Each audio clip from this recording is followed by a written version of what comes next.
Hello students, हम लोग partnership का एक चैप्टर स्टार्ट कर रहा हूँ। बहुत ही यूजफुल है class 12 as well as CA में CS foundation. The name of the chapter is admission of a partner. Admission of a partner, इसका मतलब होता है इसमें एक पार्टनरशिप फर्म है। अब मेरे एग्जांपल में हमेशा मैं कैरी करूंगा there are two partners A and B. हमेशा आपको ये मान लेना है कि सर जितने भी एग्जांपल्स देंगे उसमें दो पार्टनर रहेंगे।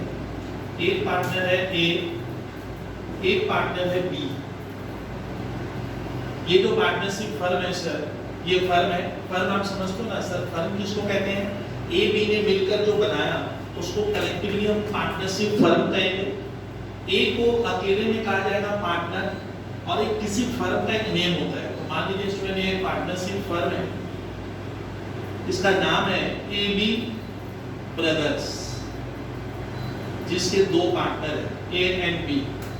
अब मैंने हमेशा क्लास में कहा है कि स्टूडेंट ये जो फर्म है, मान लीजिए ये काफी पुरानी है। पुरानी मतलब इसको बने हुए मान लेते हैं सर ये फर्म बनी है, बने हुए इसको 10 इयर्स कंप्लीट हो चुके हैं। मान लो कितना? 10 इयर्स। सर ये फर्म बने हुए 10 साल कंप्लीट हो चुका है। फर्म यहाँ बनी थी ईयर 1 में, आज 10th ईयर है, और आज ए और बी सोच रहे हैं कि हमें अपने फर्म में एक नए पार्टनर की जरूरत है। नया पार्टनर कौन होगा सर? पिक्चर में हम लोग लेंगे, एक बाहर वाले को रखते हैं। ये हो गया हमारा स्टूडेंट क्या? Partner C. पार्टनर सी मैंने इसलिए लिख दिया कि हम इसको अपने फर्म में इंगेज करेंगे। तो स्टूडेंट जब भी क्या होता है, पार्टनरशिप फर्म ऑलरेडी चल रही है और एक नया साथी और आ जाए, तब हम कहेंगे उसको एडमिशन ऑफ ए पार्टनर कहते हैं। तो सर एक फर्म में सवाल बनता है कि सर इस पार्टनरशिप फर्म में क्या एक नया पार्टनर आ सकता है? मान लो ए ने कहा बी को, देख भाई मैं तो सी को पार्टनर बनाऊंगा ना, पॉसिबल नहीं है। स्टूडेंट पार्टनरशिप एक्ट इसकी इजाजत नहीं देता है। माने हम पार्टनर चाहे मैं किसी को भी पार्टनर बना लूं। ए बी को कह रहे हैं कि अब मैं तो सी को पार्टनर बनाऊंगा। बी बोलता है ना ना ना, ऐसा नहीं होता, मेरी भी क्या होगी, परमिशन तुझे लेनी पड़ेगी। तो इसमें ध्यान रखना, हमारा जो इंडियन पार्टनरशिप एक्ट 1932 में बना है, उसमें साफ कहता है कि जब भी आप कोई पार्टनर बनाओगे तो जितने भी पार्टनर यहाँ पे वर्क कर रहे हैं, जैसे मेरे एग्जांपल में पार्टनर ए पार्टनर बी, तो दोनों का कंसेंट होना जरूरी है। इसको कहते हैं एज पर सेक्शन 31। ये पार्टनरशिप एक्ट का स्टूडेंट सेक्शन 31 कह रहा है। क्या कह रहा है? Section 31 student the Indian partnership act 1932 का कहता है whenever A new partner is admitted then consent of all the existing partner must be taken। माने बिना कंसेंट के पार्टनर नहीं बनेगा। तो कहानी खत्म कर दिए। हम मानेंगे कि सर ए और बी दोनों रेडी है। क्या रेडी है? हाँ भाई हम सी को पार्टनर बनाएंगे। तो क्वेश्चन आता है स्टूडेंट, हम सी को पार्टनर क्यों बनाना चाहते हैं? What's the need? क्यों बनाएंगे? जब भी स्टूडेंट आप पार्टनर बना रहे हो किसी को, तो मान लेना ए और बी का जबरदस्त लॉस होगा। क्यों सर? एग्जाम्पल ले रहा हूं, ध्यान से सुनिएगा। मान लेते हैं सर ए 50% का प्रॉफिट लेता है इस पार्टनरशिप बिजनेस में, बी 50% का लेता है। इसको हम लोग कहते हैं ओल्ड प्रॉफिट शेयरिंग रेशियो। आपको मालूम है, इसको मैं सिंपली लिखा ओल्ड रेशियो। तो इनका ओल्ड रेशियो क्या हुआ स्टूडेंट? 50%। बट लोग सडनली एक नए पार्टनर को इन कर रहे हैं, भैया आजा तुम भी हमारे बिजनेस में इंगेज हो जा। कब? After 10 year. तो जब सी को पार्टनर बनाएंगे तो ऑब्वियसली सर ए और बी को क्या करना होगा? सी को कुछ देना तो पड़ेगा। हमने ए बी ने डिसाइड किया कि हम सी को 20% का पार्टनर बनाएंगे। कितने का? 20%। सर 20% का मतलब मैथमेटिक्स में ऐसे लिख देता हूँ 1/5 का। और जैसे ही स्टूडेंट आप क्या करोगे, ए और बी जैसे ही सी को पार्टनर बनाएगा 20% का, तो इनका जो बचा हुआ प्रॉफिट है ये कम हो जाएगा। कहने का मतलब है अब after admission of A, after admission of C, sir A का और बी का अब नया प्रॉफिट क्या होगा? तो इसमें स्टूडेंट जब भी आप ध्यान रखिएगा, जब भी हम किसी को पार्टनर बनाएंगे तो इससे ए और बी का नॉर्मली चांस है नुकसान होने वाला है। नुकसान किसमें? प्रॉफिट शेयरिंग रेशियो इनका पुराना जो था उससे नया वाला कम हो जाएगा।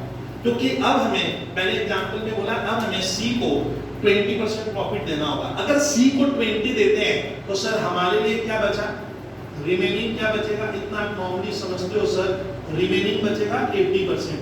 80% को हम लोग मैथ्स में कहते हैं सर 4/5, 80/100 होगा।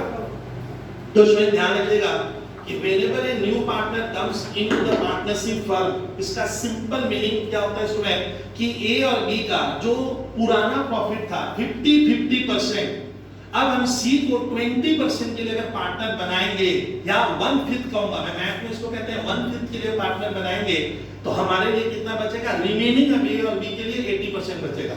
अब ये 80% में डिस्ट्रीब्यूशन किसका होगा सर, इसमें आप बी को देंगे और किसको, ए को दोगे, कितना देंगे सर, है ही तो 80%, सर है ही तो 80%, अब ये 80% ए और बी में डिस्ट्रीब्यूट होगा, और सी को हमने कितना दिया 20%, तो 80% डिस्ट्रीब्यूट जब करेंगे सर, ये बचा हुआ 80% को मैथ्स में कहते हैं 4/5, इतना आप समझोगे।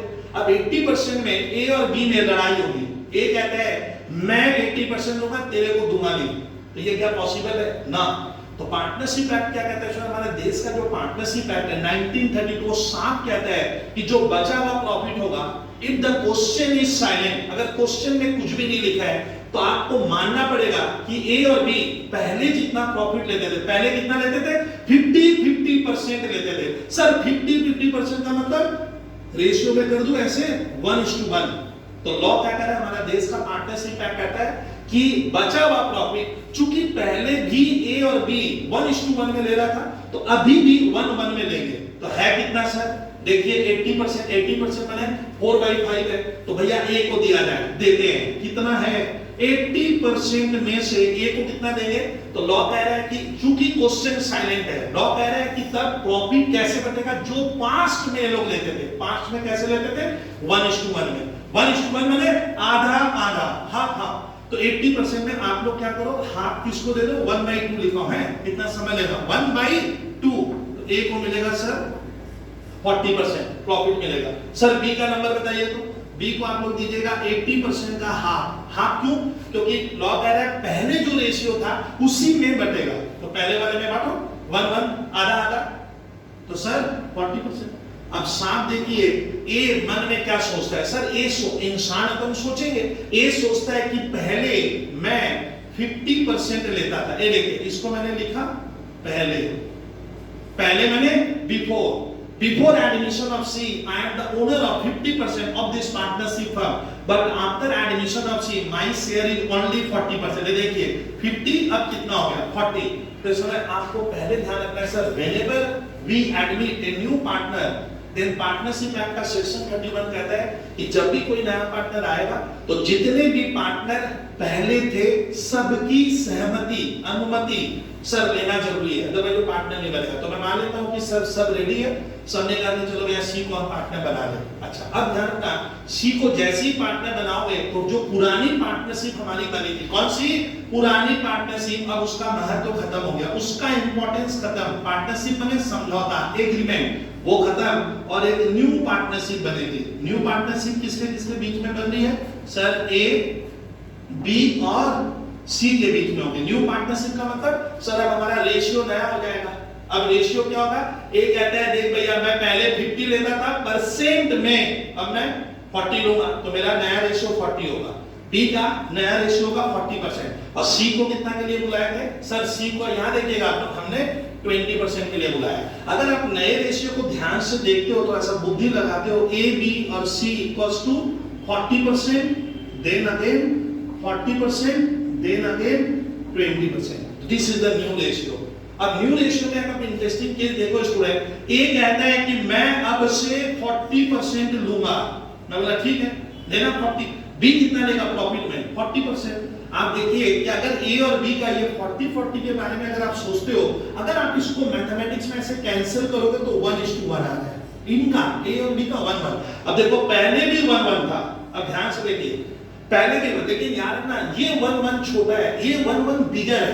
इस 1:1 का मतलब है यहाँ पे देखेगा ये 1:1 था 50%, लेकिन यहाँ पे ये रेशियो भले देखो 40-40 भले आपका 1:1 रेशियो की तरफ जा रहा है, लेकिन ध्यान रखना ये कम है, ये 40% है एक्चुअली, क्योंकि इसमें सी भी आ गया है सर। तो ये तो आपको इंट्रोडक्शन दिया कि सर मान लेते हैं कि एक फर्म है 10 साल हो चुका है, ये लोग सी को सर पार्टनर सी को सॉरी ए बी सी को नया पार्टनर बनाएंगे। तो रूल नंबर 1 क्या है स्टूडेंट, जब भी कोई नया पार्टनर आता है तो इसको हम लोग कहते हैं change in constitution of partnership. Partnership के ढांचे में, मूलभूत ढांचे में सर जबरदस्त चेंज आ जाएगा।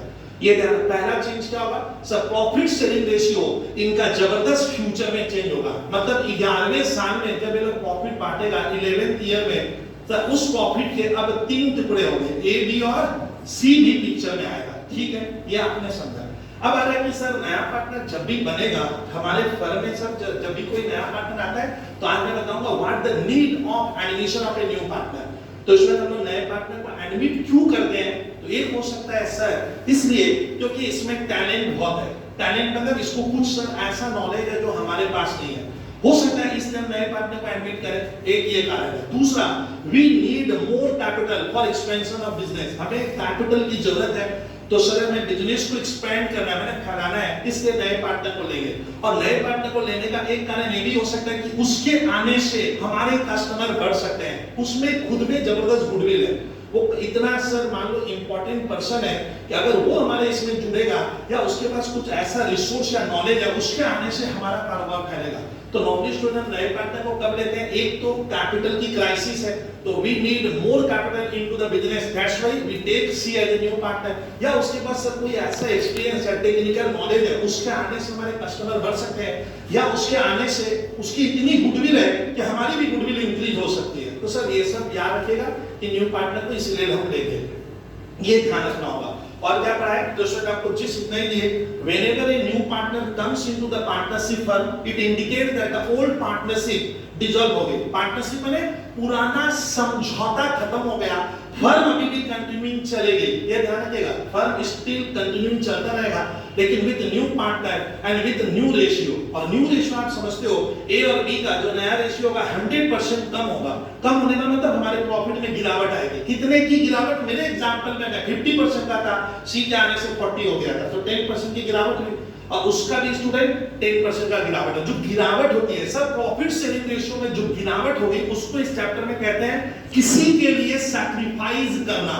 तो सर ए के प्रॉफिट में गिरावट कैसे हुआ, ये देखिए 50% था, अब बंदा अब बोलता है 40 का मैं मालिक हो गया, कितने की गिरावट, 10%। सर बी का बताइए तो थोड़ा सा, सर बी पहले क्या था, एग्जांपल क्या है याद रखिएगा, 50% का था, अब कितने का हुआ 40, गिरावट कितने की हुई 10%। इसको मैं हिंदी में लिखा, गिरावट मतलब सैक्रिफाइस, इसका है ए ने सैक्रिफाइस किया, सैक्रिफाइस मतलब त्याग करना, यानी ए अगर स्टूडेंट सैक्रिफाइस नहीं करेगा तो शायद सी पिक्चर में आएगा ही नहीं। तो ए ने सैक्रिफाइस किया अपने सी नाम के साथी के लिए 10%। ए सी को बोला देख भैया तुम आ रहे हैं तो तेरे आने से मेरे प्रॉफिट में गिरावट हो गई। सैक्रिफाइस मतलब एक तरह का लॉस हुआ, एक तरह का मैंने आपको क्या किया, अपने प्रॉफिट से कुछ निकाल कर दिया, उसको कहना है आपको सैक्रिफाइस। सैक्रिफाइस को हम सिंबल देंगे S, S for sacrifice. B कहता है ए को भैया तुम थोड़ी सा, मैं भी तो किया हूं, मैं 50 था 40 हो गया, तो इसका सैक्रिफाइस कितना हुआ इसमें ध्यान से देखिए, इसने भी अपना 10% प्रॉफिट गिरा लिया, तो इसको कहते हैं सैक्रिफाइस करना। तो सैक्रिफाइस कैसे बनता है, सैक्रिफाइस बराबर ओल्ड रेशियो, ओल्ड ये ओल्ड है माइनस न्यू रेशियो, देख लीजिए ओल्ड से नया वाला घटा दे, डिडक्ट कर दे, आगे sacrifice, but the result should be positive, यहां प्लस आना चाहिए, यहां पे प्लस होगा, नंबर प्लस में आना चाहिए, देन सैक्रिफाइस होगा, नहीं तो नहीं। तो स्टूडेंट सैक्रिफाइस का फॉर्मूला कैसे बन सकता है, मेरा नया रेशियो और मेरा एक कहता है मेरा पुराना रेशियो, तो मेरा ये सॉरी ये मेरा पुराना ये मेरा नया, तो मेरा पुराना ज्यादा था, पुराना मैं हिंदी में लिख रहा हूं जानबूझकर ज्यादा था, नया वाला कम है, इसीलिए तो सैक्रिफाइस हुआ। और हम किसको सैक्रिफाइस किए, सर सी को, कितना दिया, सी ए से प्रॉफिट किया, आप मान लो इसको कहा जाता है प्रॉफिट परचेज करना, तो सी ए से प्रॉफिट परचेज किया, कितना 10%, और बी से भी कितना 10, तब जाकर क्या आया 20%। यानी जो पार्टनर हमसे प्रॉफिट ले रहा है उसको हम नाम देंगे, सी को हम नाम देंगे गेनिंग पार्टनर।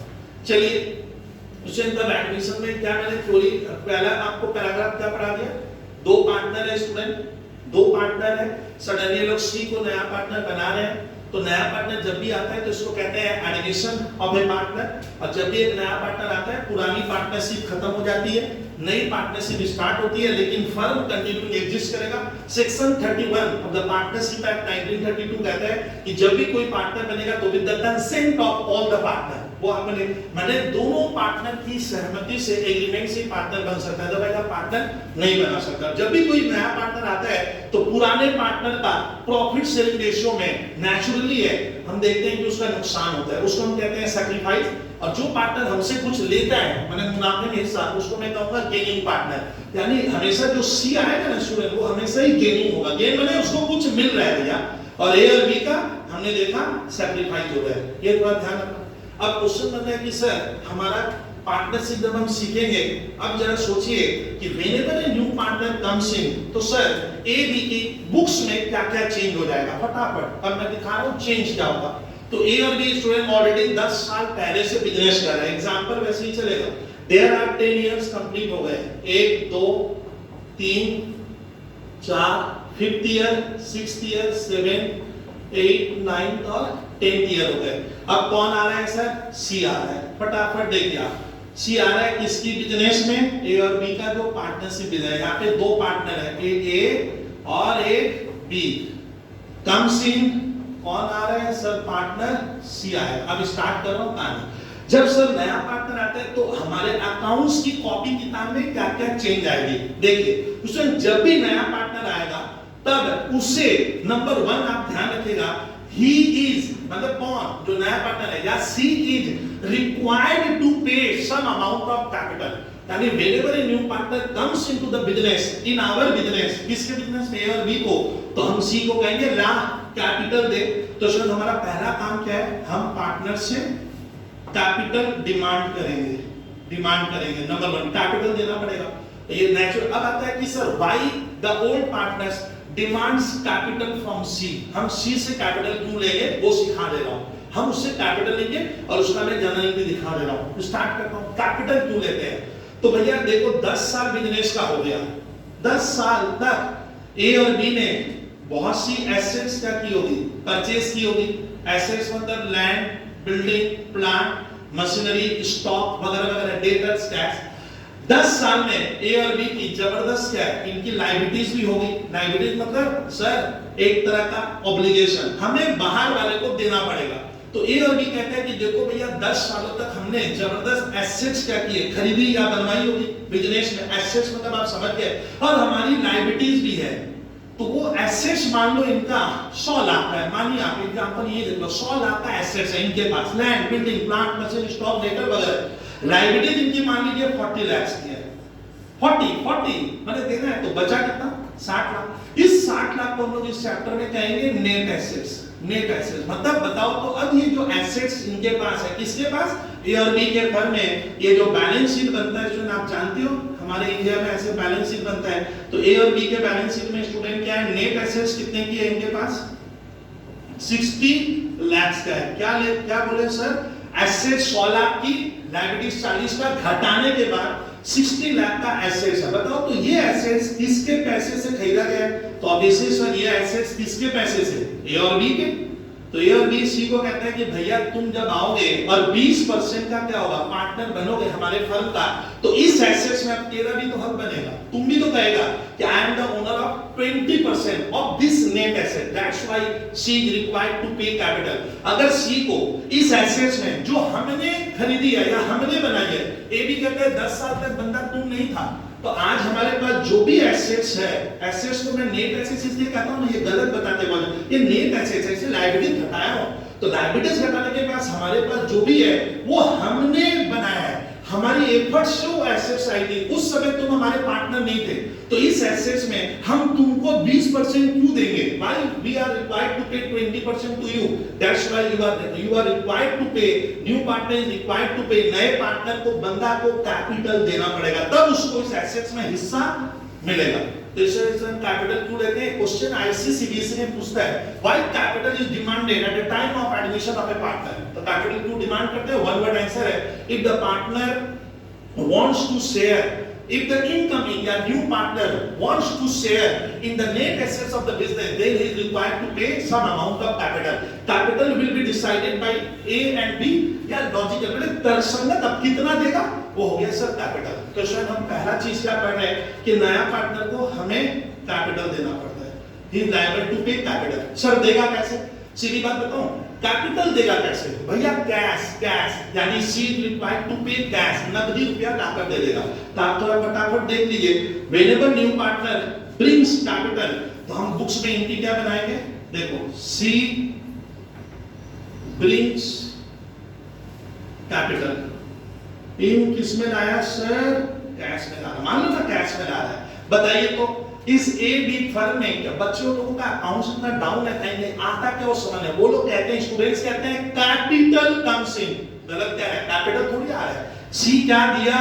यहां देखिए कैश, तो what's comes in? Cash. Where? In the business, in the firm, ये कैश बॉक्स है। तो सी स्टूडेंट जब कैश लाएगा तो वो इस कैश बॉक्स में क्या होगा? आकर प्लस होगा। तो what's comes in? C comes in, जो आए उसे डेबिट कर। अकाउंट्स का कुछ मंत्र बता दो श्वेत, जो आता है वो डेबिट होगा, ये ध्यान देंगे। आ क्या है? सी नहीं आ रहा है, C not comes in. Actually property comes in, the name of the property is cash. He is required to pay cash money into the business. हम बिजनेस का यहाँ का अकाउंट बना रहे, सी के घर का नहीं, तो यहाँ सी नहीं आ रहा है, यहाँ कैश आता है सर। तो एंट्री बनाओ, सी अगर कैश में आएगा तो आप मेरे नोट को देखेगा, मेरा नोट एवरीथिंग इज अवेलेबल है इसमें। कैश अकाउंट डेबिट कितना दिया सर? सोच रहे 50 लाख दिया। और हु इज द गिवर? अब बिजनेस सोच रहा है सर, ये बिजनेस सोचता है कि ये कैश आया कहां से? क्या ऊपर से आसमान से बारिश से टपक थोड़ी रहा है। तो बिजनेस सोचता है कौन दे रहा है? Who is the giver? हम 11 में पढ़ते हैं, देने वाला सी है।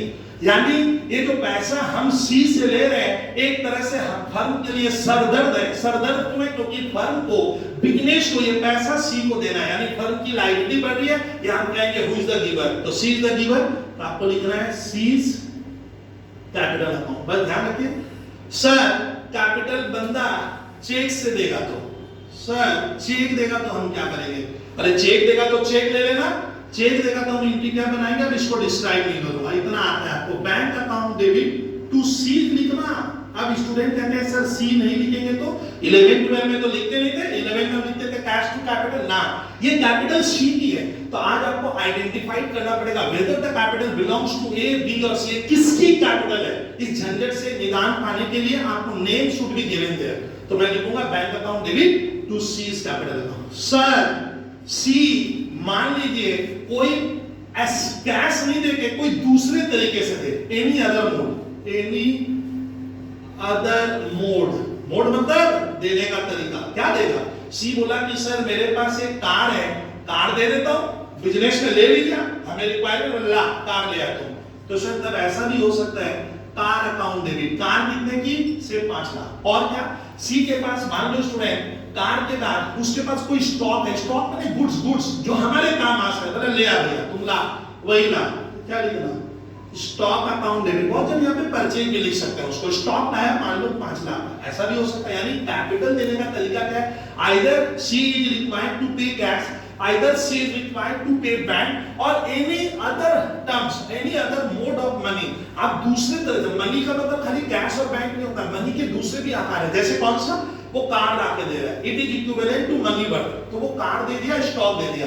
और हम बोले भैया 50 लाख की कैपिटल लगेगा, अभी तो तेरा 10 ही लाख हुआ, बोला बाद में भी कैश ले लो। तो what's comes in all student class 12 CA foundation cash debit 40 lakh, who is the giver? To C's capital account, इतना आएगा आपको। तो सर पहला पार्ट हमने खत्म किया कि एडमिशन में स्टूडेंट तब एकदम ब्रीफ को सुन के ये मेरी फर्स्ट क्लास खत्म कर दूंगा। तो student admission of a partner is one of the modes of reconstitution of A partnership firm, by which old partnership खत्म हो जाती है, नई पार्टनरशिप में क्या नया एग्रीमेंट स्टार्ट होता है। माने एक मान लो बिजनेस का रिकंस्टिट्यूशन का मतलब है कि उसके आने से हमारे ए और बी के बुक्स ऑफ अकाउंट्स में जबरदस्त चेंज होगा। सबसे ज्यादा नुकसान ए बी को होता है क्योंकि इनका प्रॉफिट सी के आने से कम होगा, ये आपको मैंने सिखा दिया है, फ्यूचर में नुकसान होने वाला है। सीधी बात। अच्छा सी को क्या करना होगा? ए बी सी को बोला देख भैया हमने 10 सालों में जितनी भी एसेट्स हमारे घर में आई, जिसको मैंने नेट एसेट्स पाया वो हमने खरीदी है, 10 साल तक हमने तपस्या की है बिजनेस में, तुम नहीं था। अब तुम आएगा तो 20% का हिस्सा लेगा, कोड भी वही कहता है, लॉ भी वही कहता है, हिस्सा तो देना पड़ेगा, because he becomes the partner, वो पार्टनर बन चुका है, आप उसको ना नहीं कर सकते।